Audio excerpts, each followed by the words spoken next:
नमस्कार मित्रांनो, पाठराखीण या मालिकेच्या आजच्या भागामध्ये अगदी मनपूर्वक मी तुमचं स्वागत करते। आजच्या भागामध्ये आता ही तृप्ती घरामध्ये काहीतरी तिच्या रूममध्ये गाणं गुणगुणत असते। तिचं काहीतरी नट्टाफट्टा सुरू असतो आणि तेवढ्यात प्राजू तिचा ड्रेस घेऊन येते आणि म्हणते की वहिनी हे बघ, हा तुझा ड्रेस घे। तृप्ती म्हणते की अगं ठेव की तुझ्याकडे, तुला फारच छान दिसतो। तेव्हा आता प्राजू नको म्हणते, कितीही छान जरी असला ना तरी सुद्धा मला हा ड्रेस नकोय, घे तुझा ड्रेस। तर तृप्ती म्हणते की बरं ठीक आहे, राहिलं, आणि तो ड्रेस हातामध्ये घेते आणि नाराज होत मात्र आता प्राजक्ता बाहेर जाते काही न बोलता। तेव्हा तृप्ती तिच्याकडे बघतच असते आणि तृप्तीला मात्र आनंदच होतो। त्यानंतर मात्र इकडे आलोक आता ह्या प्राजक्ताचं पेंटिंग पूर्ण करत असतो, कारण त्याने अर्धे जेवढे ह्या प्राजक्ताला पाहिलेलं असतं तेवढं पेंटिंग अगोदर पूर्ण केलेलं आहे। परंतु आता मात्र त्याने पडद्याच्या आड जेव्हा प्राजक्ता उभी असते आणि तिला त्या पडद्यातून बघितलेलं असतं तर मात्र त्याला ते पेंटिंग काढायचं असतं। आणि तेव्हा मात्र आता अंबिका त्याच्यासाठी काहीतरी पाणी वगैरे घेऊन येते। तर ती पाहत असते, तिला हसू येते, ती गालातल्या गालात हसते। तर आता हा लोक विचार करतोय की पडद्यामागे बघितलेला तो रंग कोणता असेल, तो रंग मात्र आता मी कोणता असेल, तो कोणता देऊ, म्हणून आता तो त्याचं काहीतरी सुरूच असतं। तर अंबिका हे सर्व पाहते आणि मनात म्हणते की आलोकला लाल रंगाचा त्रास आहे म्हणून त्यासमोर लाल रंग आणत नाही, तो लाल रंगाशिवाय गुलाबी रंग कसं करणार बरं। त्यानंतर आता सकाळ होते तर तृप्ती काहीतरी खात असते आणि आता आजी तिच्याकडे बघते आणि तृप्तीला विचारते की काय ग तृप्ती, तुला भस्म्या वगैरे झालास की काय। तृप्ती म्हणते की काय झालं नाही हो, असं का विचारतात।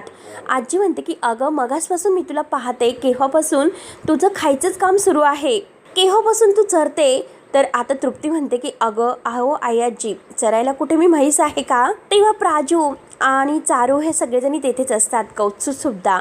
तेव्हा सगळेजण हसतात। तर आजी म्हणते की बरं बाई, मी काहीच बोलले नाही, अगं तूच तुझ्या तोंडाने बोलत आहे। त्यानंतर मात्र आता चारू ही तृप्तीला म्हणते की हे बघ, तुझं जर खाऊन झालं असेल तर तू जरा कुकर लाव। तेव्हा आता तृप्ती म्हणते की आई, तो कुकर मला नाही जमत, मी तुम्हाला 100 वेळा सांगितलं की तो 100 वर्षाचा जो कुकर आहे तो बदला, आता मला ते कुकरचा अंदाजच येत नाही। आता प्राजू तिथे हे सर्व ऐकत असते। प्राजू लगेच म्हणते की वहिनी अगं तू कशाला कुकर लावतेस, मी आहे ना, मी लावते कुकर। तेव्हा तृप्तीला तर हेच हवं असतं। तृप्ती खुश होत म्हणते की हो नक्की लाव। तर आजी चारू रागाने तृप्तीकडे बघतात आणि बिचारी प्राजू मात्र आता घर वगैरे साफसफाई करत असते, तिचं झाडून घेण्याचं काम सुरू असतं। तर आजी लगेच आता तिला टॉन्ट मारत म्हणते की तृप्ती अगं तुला काही करण्याची गरज नाही बरं का, आपल्या घरामध्ये मात्र पुढे पुढे करणाऱ्यांची काही कमी आहे का। आणि तेवढ्यात मात्र भाग्य तेथे येते आणि भाग्य आईला म्हणजे चारूला म्हणते की हे बघ आई, तुम्हाला चहा टाकतेस का गं। तर लगेच प्राजू म्हणते की हे बघ अगं, मी इतकं झाडून वगैरे झाल्यानंतर तुझ्यासाठी चहा बनवते, तोपर्यंत आता ती कचरा टाकायला जाते सुपलीमध्ये भरलेला। तर आजी लगेच चारूला म्हणते की चारू, भाग्याने तुला सांगितलं होतं, तुला विचारलं होतं, मग ही कशाला मध्ये मध्ये बोलतेस बरं। आणि तेवढ्यात आता मामा येतात। मामा आता प्राजक्ताला आवाज देतात की प्राजू प्राजू। तेव्हा आता प्राजू कुठे आहे असं विचारल्यानंतर प्राजू तेवढ्यात किचनमधून धावत येते। काय झालं मामा, तुम्ही का आवाज देतात असं विचारते। तेव्हा आता मामाने काहीतरी पैशाची बॅग आणलेली असते आणि ते म्हणतात की प्राजू हे तुझे पैसे घे। आणि तेवढ्यात आता भाग्य विचारते की बाबा काय आहे। तर बाबा म्हणतात की तुझ्यासाठी नाही। आणि आता प्राजूला ते काही बरेचसे पैशाचे बंडल बाहेर काढतात आणि प्राजू हे घे, तुझे पैसे आहेत असं जेव्हा म्हणतात तर चारू आणि आजी हे तर अगदी डोळे मोठे करून बघत असतात की इतके पैसे। आणि तृप्ती आणि कौत्सू सुद्धा पैसे म्हटल्यानंतर आता सगळेजण लगेच उठून उभे राहतात। आता प्राजूला काही कळत नसतं की नक्की कसले पैसे आहेत आणि मामा कसले पैसे देतोय, म्हणून ती मामाला विचारते की मामा हे काय आहे। तर मामा म्हणतो की ठेव, मी तुला सांगतो। तेव्हा आता मामा ते पैसे प्राजक्ताच्या हातात देतो आणि म्हणतात की हे बघ अगं, जेव्हा तुझा जन्म झाला तेव्हा तुझ्या आईने कविताने काहीतरी इन्व्हेस्टमेंट केली होती आणि आज मात्र ती पूर्ण झाली। आता तिच्या आईने म्हटल्यानंतर प्राजक्ताचे डोळे भरून येतात। तेव्हा भाग्याला सुद्धा खूप आनंद होतो, परंतु चारू, आजी आणि तृप्ती, कौत्सुभ हे पाहतच असतात। मामा म्हणतात की हो, तुझ्या आईने हे सर्व तुझ्यासाठी केलं होतं। आणि तेवढ्यात कौत्सुभ लगेच घाईने विचारतो की बाबा किती पैसे आहेत। तृप्ती लगेच विचारते की लाख रुपये तर असतील ना। तेव्हा आता बाबा कुणाशीच काही बोलत नाही आणि ते प्राजूला म्हणतात की प्राजू ते पैसे तुझ्याकडेच ठेव। तेव्हा आता चारू म्हणते की अहो, मी काय म्हणते, तुम्हाला इतकी मोठी रक्कम आणि रोख रक्कम घरामध्ये कशाला ठेवायची बरं। तेव्हा आता बाबा म्हणतात की हे बघ चारू, वैद्यबुवा अगं ती पतपेढी कधीही बंद पडेल असं आहे आणि तेथे हे सर्व ठेवणं मला योग्य नाही वाटलं, म्हणून ते सर्व मी काढून आणले. तेव्हा आता प्राजू विचारते की मामा पण इतक्या पैशाचं मी काय करू बरं. तेव्हा आता वैद्यभाऊ म्हणतात की अगं प्राजू काय करू म्हणजे काय, तू 21 वर्षाची झालेली आहे, सज्ञान झालेली आहे, तुला तुझं कळतं, हे तुझे पैसे आहेत, त्याचं काय करायचं आहे हे तुझं तू ठरवायचं आहे. तेव्हा आता आजी आणि कौत्सुभ आणि बाकीच्यांना खूपच राग येतो, कारण हे पैसे चक्क वैद्यभावांनी प्राजक्ताला दिलेले आहेत तुझे पैसे म्हणून. आणि तेवढ्यात मात्र आता तृप्ती म्हणते की एवढे पैसे प्राजू तुझी तर लॉटरी लागली ग. प्राजू म्हणते की मामा आम्हाला खरंच कळत नाही की नक्की ह्या पैशांचं मी काय करू. भाग्य म्हणते की चल आपण पार्टी करूयात. आणि तेवढ्यात कौत्सुभ म्हणतो की कशाला, तर मला ते पैसे मला दे, एका महिन्यामध्ये मी असं इन्व्हेस्टमेंट करतो की ते पैसे डबल होतील. तेव्हा आता वैद्यभाऊ म्हणतात की त्याची काही गरज नाही, कारण प्राजूच्या आईने तिच्या भविष्यासाठी हे सगळे काही पैसे जमवलेले आहेत, त्यामुळे त्या पैशाचं काय करायचं आहे हे सगळं काही ती बघेल. आणि तेवढ्यात आजी मात्र टॉन्ट मारायला येतेच. आजी म्हणते की काय बाई एकेकाचं नशीब असतं, आम्ही ते घर टेकून आता एक पैसा जोडतोय. आणि 21 वर्षाची ही मुलगी आता काही न काम करता लखपती झाली आणि देवाला हात जोडून म्हणते की देवा अजब तुझा कारभार. तेव्हा सगळेजण आजीकडे पाहत असतात. प्राजू बिचारी शांत असते, सगळ्यांचं बोलणं ऐकून घेते. तेव्हा आता प्राजू खुशच म्हणते की माझं ठरलेलं आहे या पैशांचं काय करायचं आहे ते, म्हणून ती वैद्यभावांना म्हणते की मामा हे पैसे तुझ्याकडे ठेव, आपल्या घरातील काही कामं आडली असतील त्यासाठी उपयोगी पडतील. तर वैद्यभाऊ स्पष्ट नकार देतात, नाही जमणार प्राजू, हे पैसे तुझे आहेत, हे पैसे जर घरामध्ये ठेवले तर प्राजू त्याला 1000 वाटा फोडतील, याचा तू विचार केलास का. प्राजू म्हणते की अरे पण आपल्या घरातील कामासाठी उपयोगी पडेल. वैद्यभाऊ म्हणतात की अगं प्राजू तू कशाला विचार करतेस, मी आहे ना या घरासाठी, घराचं जे काही आहे तर ते मी बघेल, घर बघण्यासाठी आणि ते सांभाळण्यासाठी मी समर्थ आहे, तुला तुझे पैसे उडवण्याची काही गरज नाही, हे पैसे तुझे आहेत, ते पैसे तू तुझ्याकडे ठेव. तेव्हा प्राजू खाली मान घालून बघत असते, परंतु चारू आजी तृप्ती आणि कौत्सुभ हे मात्र रागाने पाहत असतात, कारण ते पैसे त्यांना हवेसे वाटतात. आणि तेवढ्यात प्राजू ते पैसे घेऊन मामीच्या समोर येते आणि म्हणते की मामी, तर मामी लगेच आता चेहरा वळवते आणि अजिबात नाही, या पैशाला तर मी हात सुद्धा लावणार नाही असं म्हणते. तर अगोदरच खूप जबाबदाऱ्या घेतला आणि त्याचा त्रास झालेला आहे, त्यामुळे आणखीन काही जबाबदाऱ्या मला माझ्या ओझ्यावर घ्यायच्याच नाही. आजीला मात्र राग येतो, आजीला असं वाटतं की चारूने हे पैसे घ्यावेत म्हणून. तेव्हा मात्र आता प्राजूही तिच्याजवळ खाली बसते आणि म्हणते की मामी माझी मनापासून इच्छा आहे की तू हे पैसे तुझ्याजवळ ठेव आपल्या घरासाठी. आणि तेवढ्यात कौत्सुभ आता ते पैसे मागतो की प्राजक्ता मी तुला सांगतो ते पैसे तू मला दे. तेव्हा आता वैद्यभाऊ कौत्सुभला ओरडतात, कौत्सुभ शांत हो. तर आता प्राजूला म्हणतात की प्राजू हे बघ, जोपर्यंत तुला ह्या पैशासाठी काय कुठे खर्च करायचे त्याचा मार्ग नाही सापडत तोपर्यंत तरी सुद्धा हे पैसे तू तुझ्याकडेच ठेव. आणि तृप्तीला मात्र आता ही चालून संधी येते, कारण तिला ते पैसे चोरायचे असतात.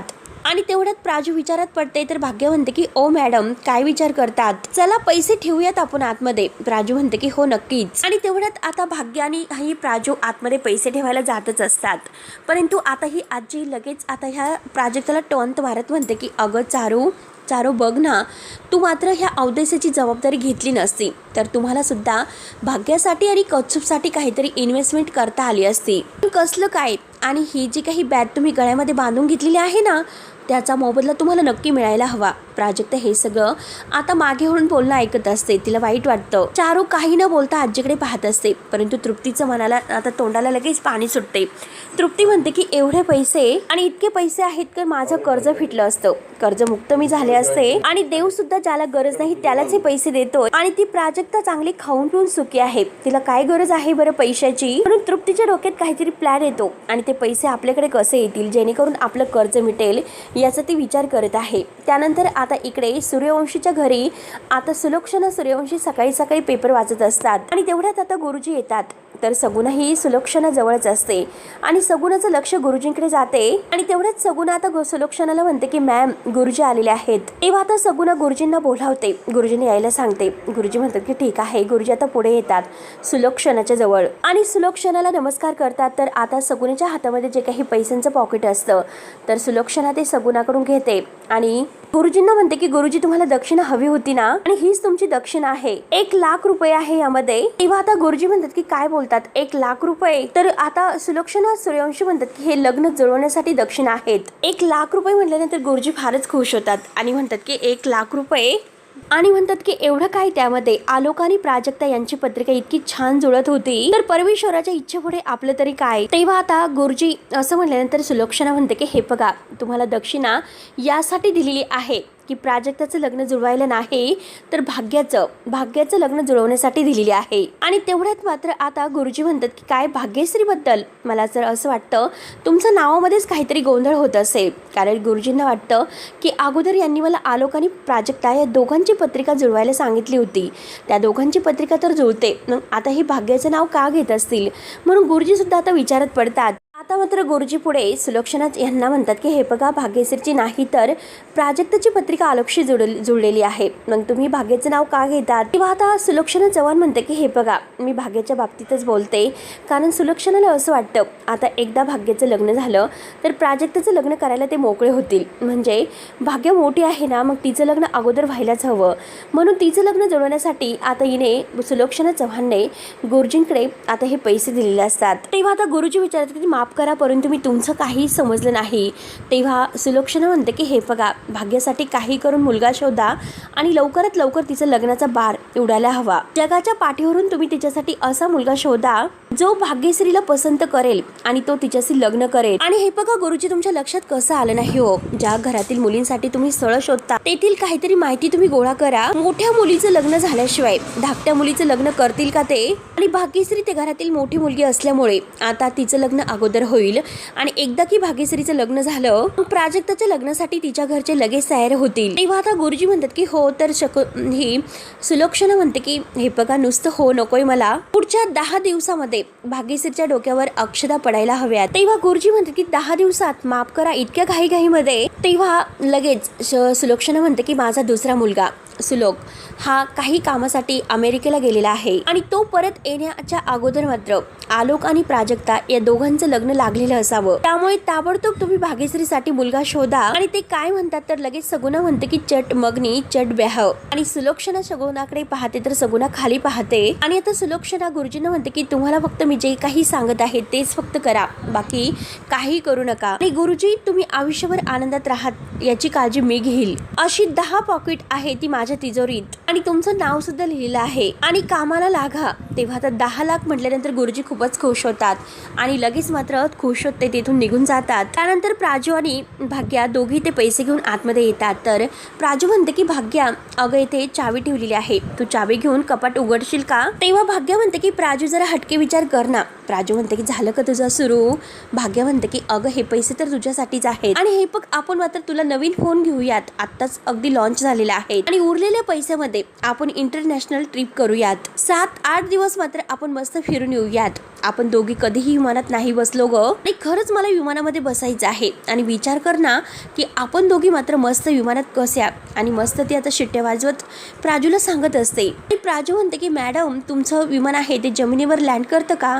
तर भाग्य विचारते की का पण. तेव्हा मात्र आता प्राजू तिला समजावते आणि म्हणते की हे बघ भाग्य, असं म्हणतात बाळ जन्माला येण्या अगोदरच त्याची आई त्याच्यासाठी इन्व्हेस्टमेंट करू शकते. आणि बघ ना, मी इतकी लहान होते तेव्हाच मात्र माझ्या आईने माझ्यासाठी इन्व्हेस्टमेंट करून ठेवली होती. आणि मामा मला कायम सांगत असतो की आईचं माझ्यावर खूप खूप प्रेम होतं, मला सतत कडेवर घेऊन फिरवायची आणि जग दाखवायची. आता भाग्य विचारते की अगं पण तुला हे सर्व आठवतं का. प्राजू म्हणते की हो हो, नक्कीच आठवतं. हे बघ भाग्य, आपली माणसं आपल्यासोबत नसली ना, पण तरी सुद्धा त्यांच्या आठवणी, त्यांच्या आपल्या मनातील असणारं स्थान हे काही बदलता येत नसतं. तेव्हा भाग्य म्हणते की हो ना, ते तर आहेच. तर प्राजक्ता म्हणते की बघ ना, आज जरी माझी आई माझ्या सोबत नसली तरी सुद्धा ह्या पैशाच्या रूपाने मात्र ती माझ्या सोबत आहे. आणि हे पैसे माझ्यासाठी पैसे नाहीत ग, हे पैसे म्हणजे माझ्या आईचं माझ्याबद्दल असणारं प्रेम आहे आणि माझ्याबद्दल वाटणारी काळजी आहे. तेव्हा आता प्राजू तिच्यावरून अगदी प्रेमाचा हात फिरवते. प्राजूच्या डोळ्यात पाणी येतं.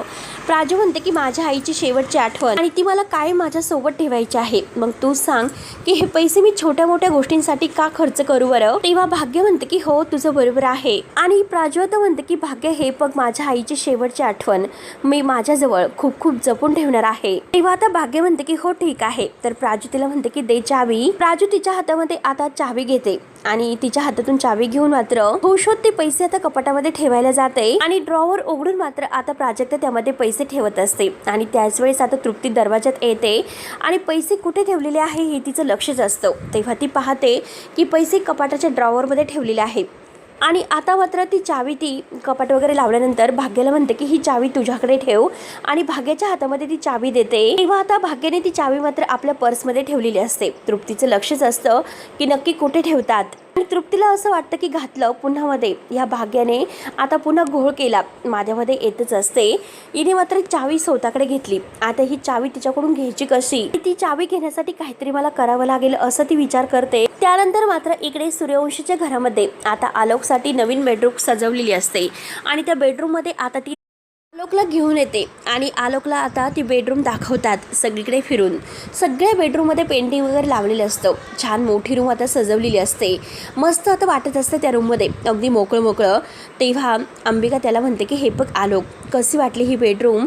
तर आता ही सुलक्षणा म्हणते की आलोक, अरे तुला तुझ्या बेडरूममध्ये राहून राहून कंटाळा आला असेल आणि आजपासून मात्र तू इथे आउट हाऊसमध्ये राहायचं, कारण आउट हाऊसची जी छान रूम आहे तर ती त्याच्यासाठी दिलेली असते आणि इथे राहतो असं ती आता त्याला सांगत आहे। आणि सुलक्षणा त्याला म्हणते की बघ ना, अरे आपल्या आउट हाऊसची रूम किती मोठी आहे। आलोक मात्र फक्त रूमकडे पाहत असतो, तो काही उत्तर देत नसतो। सुलक्षणा त्याला म्हणते की हे बघ तुझं सगळं सामान आहे तर येथे शिफ्ट केलेलं आहे, एकदम व्यवस्थित लावलेलं आहे, अगदी तुला हवं तसं। आता अंबिका सुद्धा म्हणते की बघ ना, अरे किती प्रशस्त जागा आहे इकडे। आणि ती आलोकला विचारते की आलोक, अरे ही रूम छान आहे ना। तेव्हा आलोक फक्त रूमकडे पाहत असतो, अजूनपर्यंत तो एकही शब्द काही बोललेला नसतो। आणि बघ ना, अरे तिकडे किती जागा आहे, तिकडे मात्र तुझा योगा सुद्धा करू शकतो आणि तुझी पेंटिंग सुद्धा तू अगदी मोकळी पूर्णपणे करू शकतो। आणि त्याला विचारते की तुला ही रूम आवडली का। तर आलोक काहीच बोलत नसतो, त्याच्या होकाराची ते वाट पाहत असतात। आलोकने अजूनपर्यंत काही उत्तर दिलेलंच नाही। अंबिका आता सुलक्षणाकडे पाहते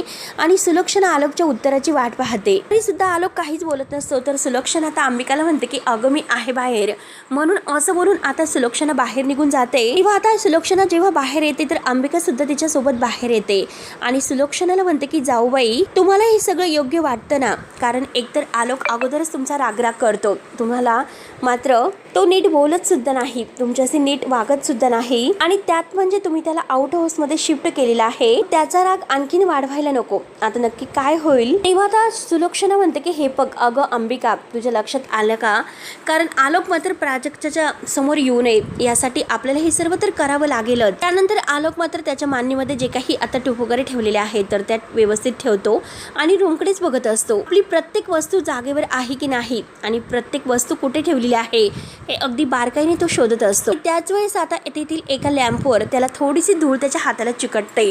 तेव्हा तो हाताकडे बघत असतो त्या बोटांकडे आणि लगेच मात्र तो आपल्या बेडवर धूळ वगैरे आहे की नाही हे बघतोय चेक करून आणि सगळं काही तो आता व्यवस्थित अगदी घडी सुद्धा पडून देत आहे, म्हणून सगळं काही कवर वगैरे बेडशीट वगैरे नीट व्यवस्थित साफसफाई करत असतो। त्यानंतर आता सुलक्षणा बाहेर अंबिकाला म्हणते की हे बघ अंबिका, आलोक फक्त आणि फक्त तुझं ऐकत असतो आणि हे बघ तुला चांगलीच कल्पना आहे की मी हे जे काही करते ते त्याच्या भल्यासाठीच करते। माझा आलोक खूप हुशार आहे आणि त्यामध्ये काहीतरी करून दाखवण्याची धमक आहे हे आपल्याला चांगलंच माहिती आहे आणि तो मात्र आता ह्या सगळ्या परिस्थितीतून जर बाहेर पडला, आता ह्या शॉकमधून जर तो बाहेर पडला तर तो आपला बिझनेस मात्र सगळं काही छान प्रकारे सांभाळू शकेल।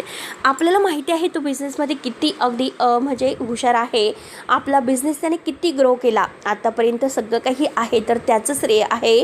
त्यामुळे आता किती काही झालं तरी आपल्याला आलोकला बरं करायचं आहे। आणि एक गोष्ट विचार कर अंबिका, आपल्या कंपनीवर अनेक जणांची घरही अवलंबून आहेत। माझी अशी इच्छा आहे की आता आलोकने हा सगळं काही जो आपला बिझनेस आहे तर तो स्वतःच्या हातामध्ये घ्यावा, म्हणून माझा जितका राग त्याला करायचा असेल तेवढा राग करून दे, मला काही फरक पडत नाही, परंतु त्याचं भलं होऊन दे। तेव्हा आता अंबिकाच्या डोळ्यात पाणी येते। अंबिका म्हणते की हे बघा जाऊबाई, तुम्ही किती प्रयत्न करता तो आणि ते देवाला हात जोडते, देव करो आणि तुमच्या प्रयत्नांना यश मिळो। तेव्हा आता सुलक्षणा म्हणते की देव नाही, देवाचं काम आता करून झालेलं आहे। आता जे काही आलोकच्या भवितव्यासाठी व्हायचं असेल, त्याच्या भवितव्यासाठी सुधारणा व्हायची असेल, ते सगळं काही आता प्राजक्ताच्या हातामध्ये आहे। त्यामुळे आलोक आणि प्राजक्ता ह्या दोघांची पहिली भेट आहे तर ती एकदम अशी खास व्हायला हवी, म्हणून आपल्याला मात्र आता त्याची काळजी घ्यावी लागेल। नक्की त्यांची भेट कशी खास होते हे आपल्याला आता खरंच सगळं काही घडून आणावं लागेल, म्हणून त्या दोघींचा आता निर्णय झालेला असतो। तर आता सुलक्षणा आलोकची आता रूम वगैरे सगळी काही व्यवस्थित करून देते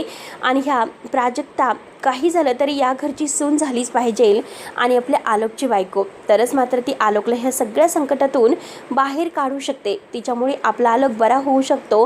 म्हणून सुलक्षणाने आता आलोक आणि प्राजू या दोघांच्या लग्नाचा निर्णय घेतलेला असतो. तेव्हा अंबिका मात्र हे सर्व ऐकते आणि ती देवाला हात जोडून म्हणते की हे सगळं काही असेच होऊन दे. तेव्हा मित्रांनो, हा भाग येथे संपतो. पुढील भागामध्ये गुरुजी मात्र आता पुन्हा हे इकडे वैद्यभुवांच्या घरी येतात. सगळेजण एकत्र बसलेले आहेत आणि आता गुरुजी म्हणतात की हे बघा ताई, तुमच्या भाग्यासाठी एक छान असं स्थळ जुळून आलेलं आहे. तेव्हा तो फोटो मात्र वैद्यभुव आणि घरातील सगळेजण पाहत असतात आणि तो फोटो भाग्याला दाखवला जातो. भाग्य म्हणते की मला लग्न नाही करायचं. तेव्हा मात्र आता भाग्याने या लग्नासाठी अगदी स्पष्ट नकार दिलेला असतो. प्राजक्ता आता म्हणते की अगं भाग्य, लग्न कर. ती तिला समजावण्याचा प्रयत्न करत असते. त्यानंतर आता इकडे ही सुलक्षणा अंबिकाला म्हणते की त्या भाग्यश्रीला लग्नासाठी कसं तयार करायचं हा माझा प्रश्न आहे आणि प्राजक्ता आणि आलोक या दोघांची भेट होण्यासाठी मला तर आता तिला लग्नासाठी तयार करावंच लागेल. त्यामुळे पहिल्या भेटीतच मात्र आता प्राजक्ताला हे वाटायला हवं आलोक खरंच खूप चांगला मुलगा आहे म्हणून. त्यानंतर मात्र इकडे प्राजक्ता आणि भाग्या जरा बाहेर फिरायला आलेले असतात समुद्र तीरावर.